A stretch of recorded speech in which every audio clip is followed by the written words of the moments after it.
I was talking to some people the other day, and I keep hearing more and more people getting the landline telephones taken out of their house and depending solely on their smartphones. I think that's the biggest mistake you could ever make.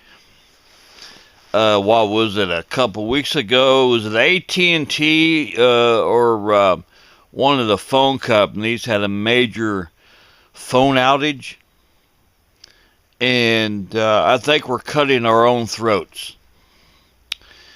I've been around telephones, and I'm sorry for the traffic noise. I've been around landlines. In the old days, we called them landlines. I guess I still do. Your home phone. I'm not talking about your smartphone. Your regular home, if you still got one, your regular home phone. I've been around them since I was a little boy. Now, my grandma always had a phone, and we got a phone in 1976. And why we waited is my dad didn't want the bill, and so we would to make a phone call, we'd have to drive all the way to Hopkinsville. We lived in Loveland. We lived approximately 4 miles from Mainville, and Hopkinsville's 2 miles farther. I think it'd be north. And of course, it's built up now, but back in those days, there was a store on the right, and there was a payphone.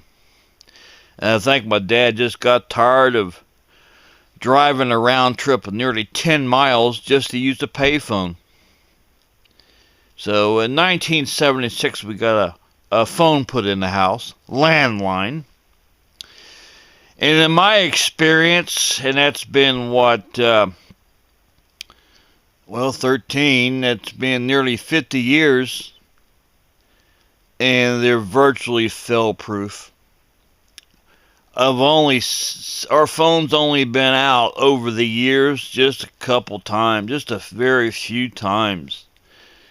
You'd have to take down the whole pole. A landline is virtually fail-proof. And in my lifetime, there's never been a reason to there's never been a real threat to them. They've always worked 99.99% of the time. Now, in 2024, I think the world has got more stupid. We're always dependent. Now, first of all, your house is your kingdom. That's your palace. And I think the landline phone belongs in a house. That's part of the American way. Not the technology, smartphones. That's not the American way. The landline is.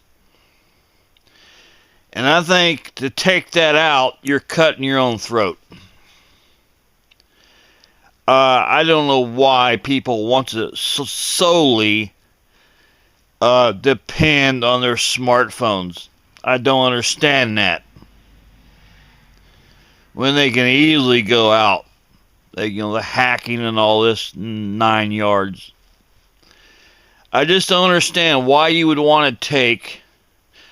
I hear all the excuses. I don't want the extra bill. It's always an excuse. I get tired of excuses. They don't work for me. I still think you're making a mistake taking your landline out of your house. I think you're making a huge mistake. Keep your smartphone. But I think when you take it out of your house, you're making a huge mistake. Now, in my house, as long as a service provider would allow or have service where you can keep a landline keep a landline in your house, I would definitely 100% keep a landline telephone in my house. 100%. You know, my mom did not raise a fool. I'm not as stupid as I look. I think you're just cutting your own throat. I think to take a landline out of the house is the biggest part of stupidity I've ever heard. And I've heard people doing that about 3 or 4 times. Or I should say, I've heard 3 or 4 people doing that. And I'm thinking, how stupid can you be? You're complaining about a bill, but yet when you order pizza, I don't hear you complaining about that. Here you're complaining about a landline phone bill. You turn it right around and you order $30 in pizza, and you don't think, where's the sense in that? There's no smart in that. I mean, it's stupid to do it that way. I mean, you hear people. This one guy come in about 4 or 5 days ago in the library. He didn't cuss, but he was bitching. I'm amazed the manager didn't tell him to quiet down. He was talking real loud on his smartphone, bitching he was nice, but he was bitching at his phone company for something.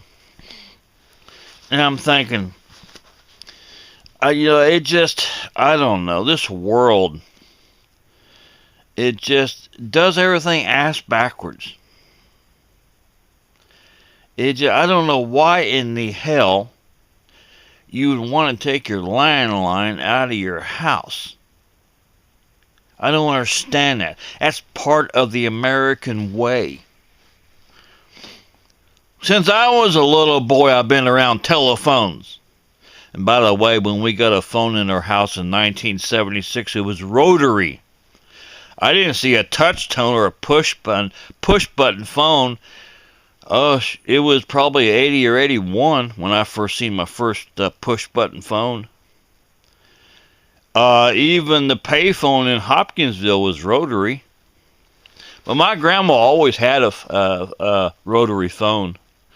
She had a little desk in her living room and a black rotary phone set on that desk. And you could sit there and dial it and talk to whoever you wanted to.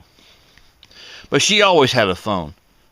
That's, since I was a little boy, so we're talking about, I've been around phones for 53, 54 years, long as I can remember.